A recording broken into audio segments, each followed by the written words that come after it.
যে নিরাপত্তার অজুহাতে মুস্তাফিজ ভারতে খেলতে পারলেন না, একই নিরাপত্তার কারণে এখন বাংলাদেশের প্লেয়াররাও খেলতে যাবে না। মুস্তাফিজকে নিয়ে ভারতের ক্রিকেট বোর্ড যে সিদ্ধান্ত নিল, দেখেন এখন বিশ্বকাপে তার প্রভাব পড়ল। বাংলাদেশ বলেছে যে ভারতে তার দল পাঠাবে না এবং ভেন্যু ভারত থেকে শ্রীলঙ্কায় সরিয়ে নিতে করেছে। বিসিবি ইমেইলে আইসিসি কে অর্থাৎ ইন্টারন্যাশনাল ক্রিকেট কন্ট্রোল বোর্ডকে জানিয়েছে, যারা এই বিশ্বকাপটা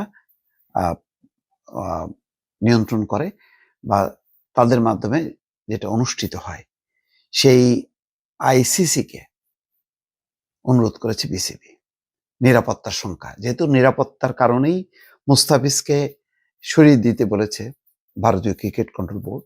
তো একইভাবে বাংলাদেশের ক্রিকেটাররা ভারতের খেলতে যাওয়াটা এখন সবার জন্যই নিরাপত্তার ব্যাপার গেল। দেখেন, এই যে উগ্রবাদিতা, তাকে যদি প্রশ্রয় দেওয়া হয়, তাদের কথা যদি শুনতে হয়, তাহলে কত লন্ডভন্ড হয়, পুরো বিষয়টা যে এলোমেলো হয়ে যায়, তার একটা বড় প্রমাণ। যেখানে জয়শঙ্কর বাংলাদেশে এসে একটা বার্তা দিল যে তারা সম্পর্ক করতে চায়, ফিরে যাবার একদিন পর মুস্তাফিজ ইস্যুতে ভারতীয় ক্রিকেট কন্ট্রোল বোর্ড, নিশ্চয়ই তারা সরকারের পরামর্শ এই কাজটা করেছে, কলকাতা নাইট রাইডার্সের কে বলেছে যে মুস্তাফিজের সাথে চুক্তি বাতিল করতে, মুস্তাফিজকে বাংলাদেশে খেলতে দেওয়া যাবে না। একই সঙ্গে বিজেপির এক নেতা শাহরুখ খানকে গাদ্দার বলেছে।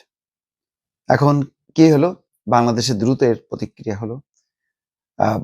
আইন উপদেষ্টা বলেছেন তাহলে আইপিএল খেলা সম্প্রচার বাংলাদেশে নিষিদ্ধ করতে হবে। তার চেয়ে বড় কথা হলো যে সামনে যে টি-20 বিশ্বকাপ, কয়েকটা ভেন্যু আছে, তার মধ্যে ভারতেও, তো সেখানে বাংলাদেশের প্লেয়াররা স্বাভাবিকভাবেই খেলতে যেতে পারবে না নিরাপত্তার কারণে। যে নিরাপত্তার অজুহাতে মুস্তাফিজ ভারতে খেলতে পারলেন না, একই নিরাপত্তার কারণে এখন বাংলাদেশের প্লেয়াররাও খেলতে যাবে না, সরাতে বলল। এটা কি ভারতের জন্য ভালো হলো? ভারত এখন কি সিদ্ধান্ত নেবে? যদি বাংলাদেশের প্লেয়াররা টি-20তে খেলতে যেতে পারে, তাহলে মুস্তাফিজকে কেন খেলানো হলো না? এই প্রশ্নের উত্তর কি? এখন কিন্তু বড় ধরনের একটা গিট্টু লাগলো। এই গিট্টু ছোটাবে কে? এই গিট্টু কারা তৈরি করলো? ভারত তৈরি করলো। তো ভারতের মাথায় কি একবারও চিন্তা হলো না যে আমি ইটটা যে মারতেছি, এটা যে পাল্টা পাটকেলটা খাইতে হবে, যার কারণে খুবই মর্যাদা সম্পন্ন বা টি-20 বিশ্বকাপ, সেই বিশ্বকাপটা এখন এলোমেলো হয়ে গেল। আইসিসি কি সিদ্ধান্ত নেবে? বলবে যে না, মুস্তাফিজ আর বাংলাদেশের অন্য খেলোয়াড়রা এক না, সেটা কি বলতে পারবে? পারবে না। বোঝেন অবস্থা। আপনি সাম্প্রদায়িক দৃষ্টিভঙ্গি, উন্মাদনা, সেটাকে দিয়ে যদি আপনি খেলার মধ্যে ঢুকাইতে চান, কালচারের মধ্যে ঢুকাইতে চান, তাহলে বরবাদ হবে। এখন সেই বরবাদটা হয়ে গেল। দেখি এখন ভারত কি করে। দর্শক ভালো থাকবেন। আল্লাহ হাফেজ।